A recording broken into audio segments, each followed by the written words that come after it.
Bonjour à toutes et à tous, nous sommes le mercredi 10 février 2021, je suis Sarah Menei, vous écoutez Flash Foot sur Free Ligue 1 Uber Eats.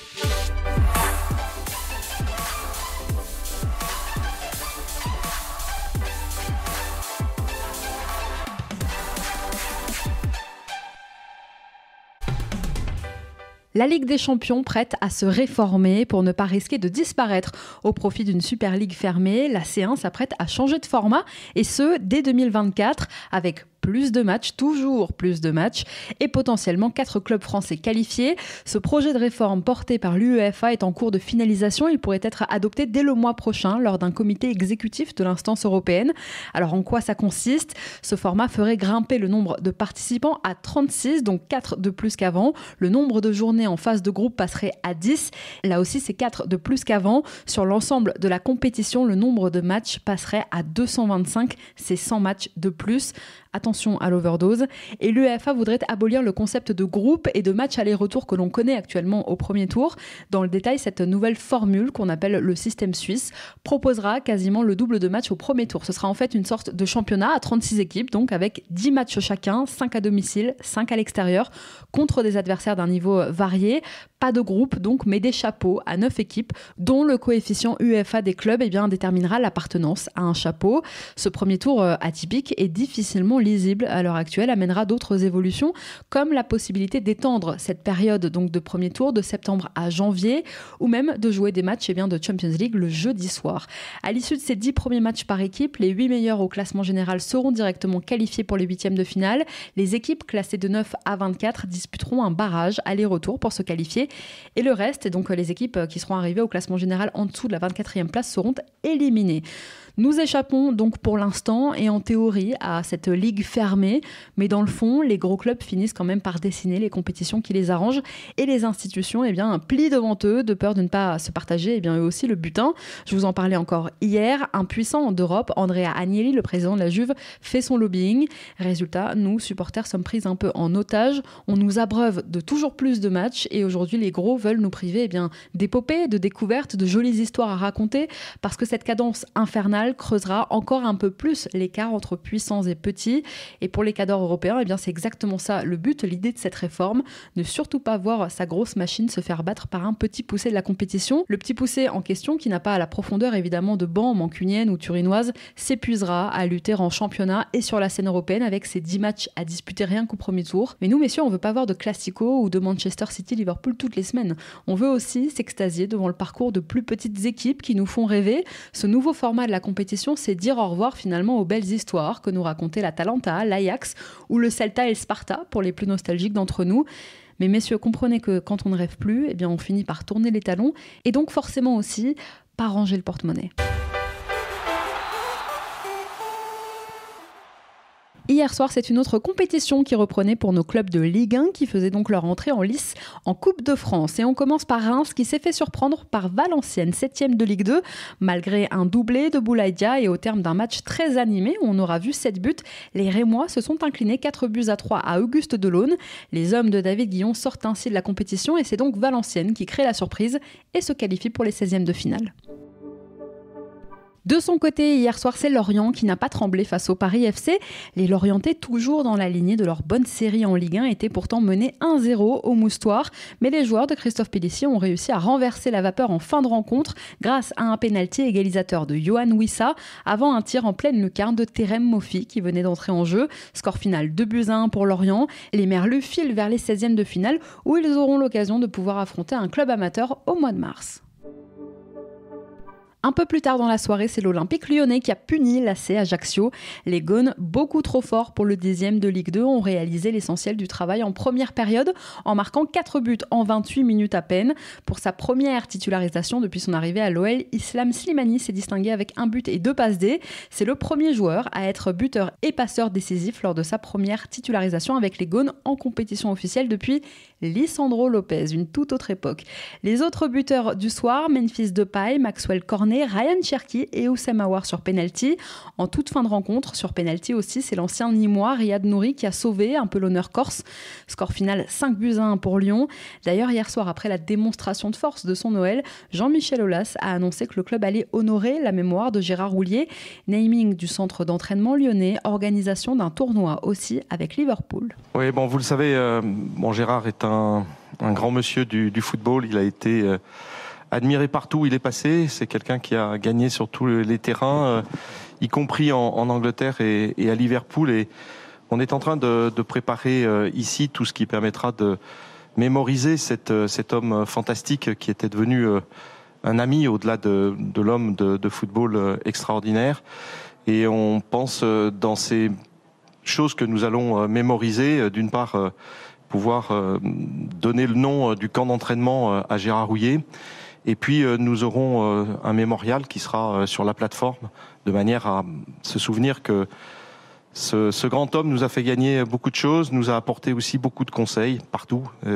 À tout moment, il était disponible avec une grande efficacité, une grande gentillesse. C'était quelqu'un de très bienveillant. Et on organisera aussi avec Liverpool un match, un trophée. Donc c'est une information que nous lui dédions ce soir. Donc nous sommes en train de formaliser tout cet événement, mais on aura la possibilité de réaliser ce trophée contre Liverpool et de faire en sorte que dans les années qui viennent, on puisse se souvenir que Gérard a été formidable à Lyon, mais il a été formidable aussi à Liverpool et formidable à Paris, ce qui dénote sa très grande compétence et, comme j'ai dit tout à l'heure, cette extrême bienveillance qu'il avait avec tout le monde, qui en fait un homme apprécié de tous et très regretté.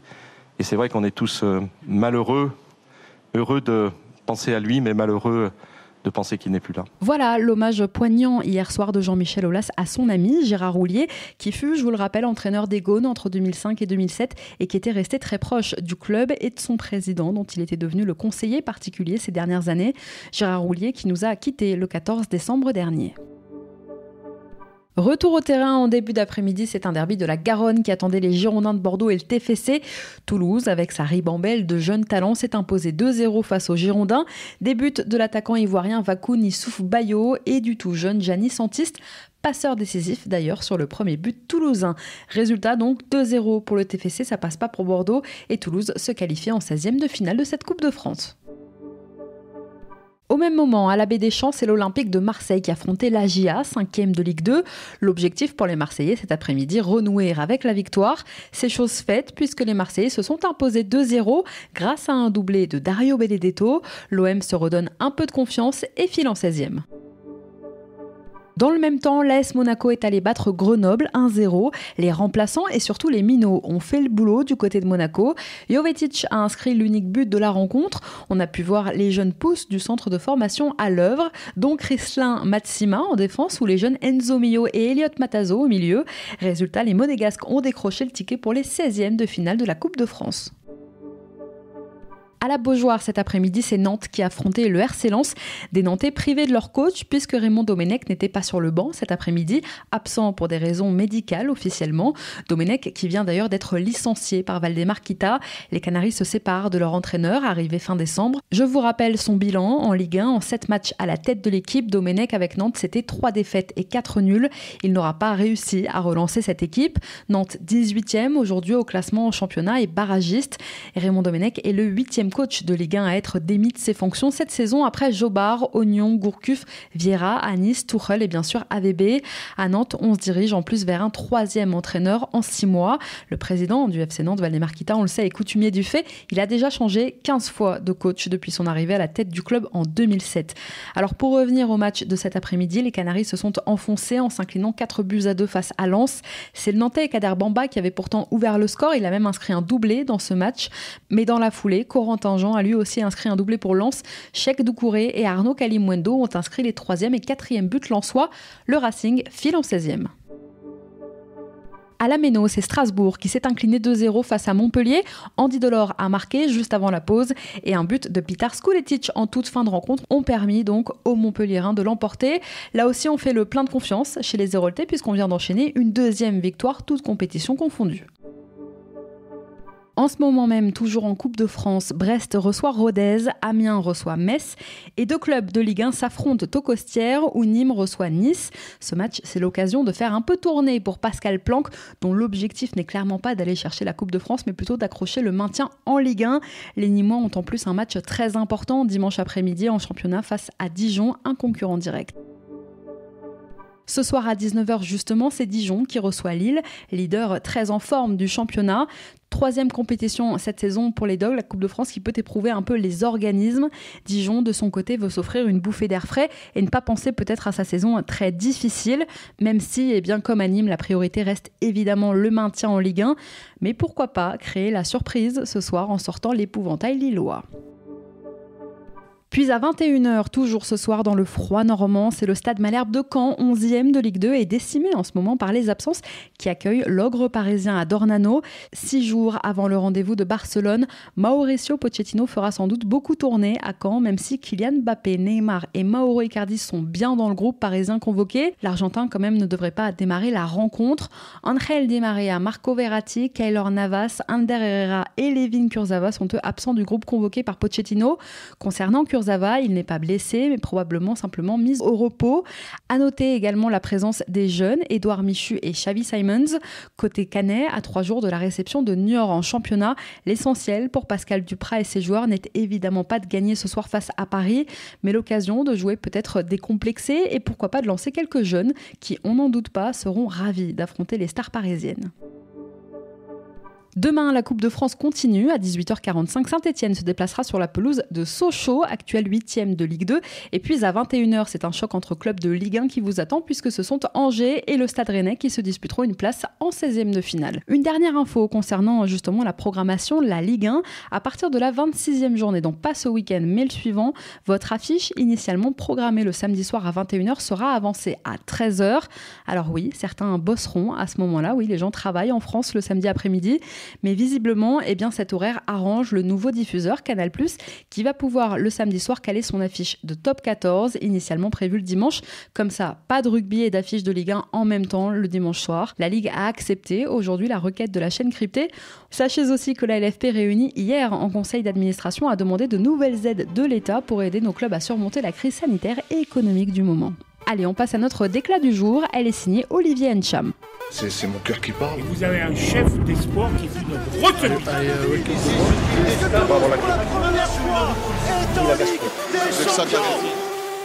Le nouveau milieu de terrain de l'Olympique de Marseille a été présenté officiellement hier après-midi en conférence de presse, prêté avec option d'achat par le Celtic Glasgow. Ncham s'est dit très surpris par les propos tenus la semaine dernière par André Villas-Boas au moment de son transfert.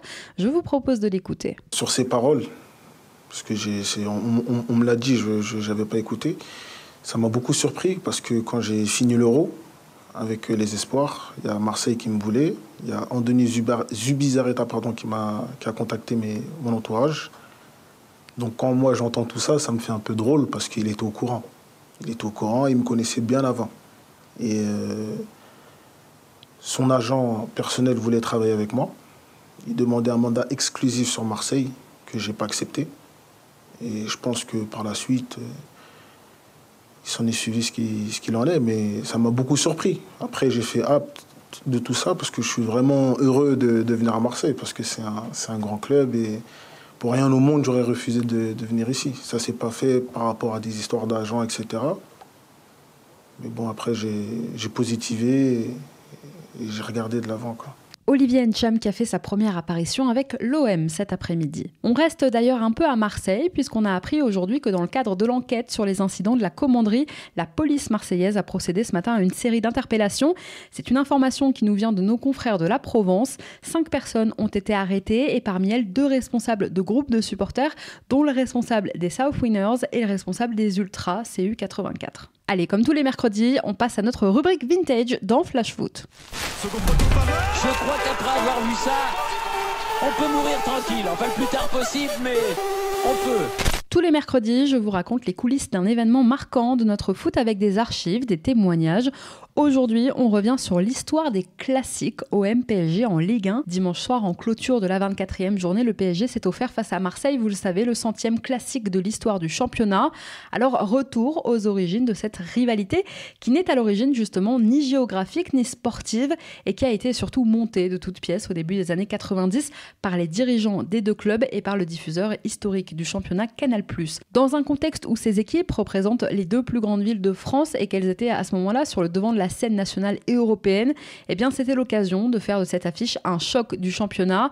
D'ailleurs, avant la naissance du Paris Saint-Germain en 1970, l'OM, qui existe depuis bien plus longtemps, depuis le début du XXe siècle, a au cours de son histoire régulièrement affronté des clubs parisiens comme le Red Star, sans qu'une quelconque rivalité ne naisse. Le premier match officiel d'ailleurs entre l'OM et le tout jeune Paris Saint-Germain a lieu le 12 décembre 1971, sans tension ni rivalité particulière. Au début, le rival de l'OM, c'est Saint-Étienne, les Verts des années 70 évidemment, puis ce sera les Girondins de Bordeaux de Claude Bèze. Bernard Tapie et lui s'en donneront à cœur joie pendant à peu près 5 ans, mais avec la perte d'influence progressive des Girondins sur le foot français, eh bien Tapie se cherche un nouveau rival. Il avouera plus tard qu'il entretient cette rivalité afin de motiver son équipe en tête du championnat pour le match décisif pour le titre qui se jouera au Vélodrome le 5 mai 1989 entre Marseille et Paris. Eh bien les supporters parisiens sont interdits de déplacement et ça commence. 2 ans plus tard, Canal+ prend les rênes du club parisien et la chaîne cryptée profite de l'exploitation aussi commerciale de cette rivalité. De là naîtra par exemple le terme classique pour s'inspirer du fameux classico espagnol entre le FC Barcelone et le Real Madrid. Vous imaginez un seul instant que... Dans les années 90, l'OM et le PSG font partie des grands clubs du championnat, mais aussi, je vous le disais, ce sont les 2 seuls clubs français à remporter un titre majeur sur la scène européenne avec la Ligue des Champions pour Marseille en 93, à jamais les premiers, et la Coupe d'Europe des vainqueurs de coupe pour Paris en 96. La rivalité est alors à son paroxysme et sur le terrain, les joueurs s'en donnent à cœur joie. Dimeco, contré par Fournier. Lasser face à Abedi Pelé. Fournier face à Dimeco. Oh là là, Dimeco. Oh là là. Ce sera un carton jaune pour Eric Dimeco. Et oui, c'était assez violent. Après le court passage de l'OM en Ligue 2, la rivalité avec le PSG subsiste tout au long de la première décennie des années 2000. Mais alors, bien plus que sur le terrain, cette rivalité dégénère surtout en tribune. Des fusées sont lancées entre supporters parisiens et supporters marseillais. Il y aura des accidents, c'est une évidence. Oui, malheureusement, le début des années 2000 est marqué par de violents affrontements entre supporters des deux camps. Derrière tout ça, une certaine idéologie politique prend place en tribune. Mais depuis, eh bien, le plan Le Proux est passé par là à Paris et les interdictions de déplacement pour les classiques se multiplient ou alors sont extrêmement encadrées.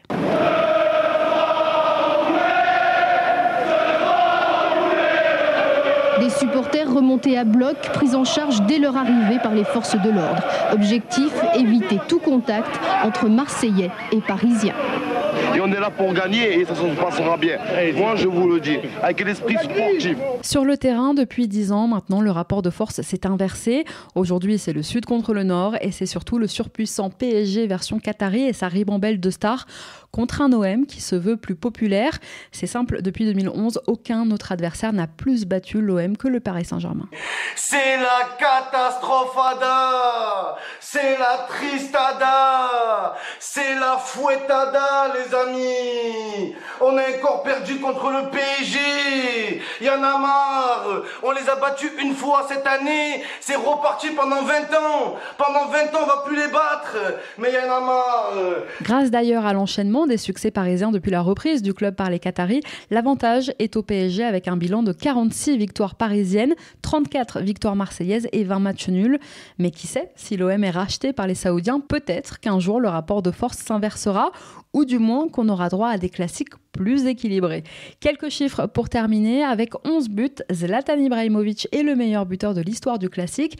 Et marseillais depuis 2007, Steve Mandanda est lui le recordman des apparitions lors du classique avec 29 matchs entre l'OM et le Paris Saint-Germain disputés. Merci à tous d'avoir été avec nous. C'était Sarah Menei. Vous écoutiez Flash Foot. On se retrouve demain.